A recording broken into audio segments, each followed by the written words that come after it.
مشروبات صودا صحية من حلاوتها مش هتعمليها مرة ولا 2 ولا 3 هتعمليها كل يوم، بجد رهيبة.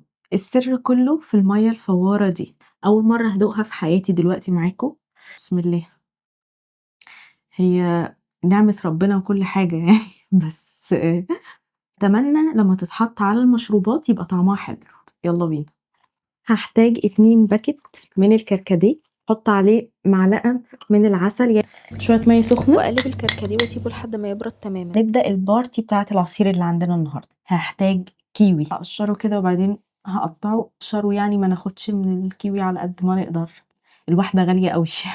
هاحط شوية من النعناع، عصرة ليمونة نونو خالص، شوية مَيّة، معلقة عسل وميكس ميكس ميكس. في كوبايه احط تلج كتير والعصير وبعدين الميه الفواره وشويه نعناع وبس. تالت فاكهة هي العنب، اكتفي بس بشوية مَيّة. حطيت تلج عباره عن عصير عنب متجمد والعصير وبعدين احط الميه الفواره وشويه نعناع وكده العصير جاهز. وحطيت المانجا وبعدين هاحط مَيّة، ميكس ميكس. تلج كتير، عصير المانجا، الميه الفواره، وكمان هحط الكركديه بعد ما برد واحط شويه نعناع وبس. تعالوا ندوق مع بعض.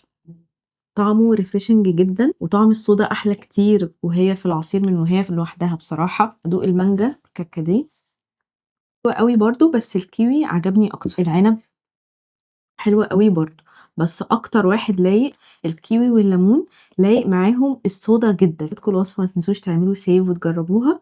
باي باي.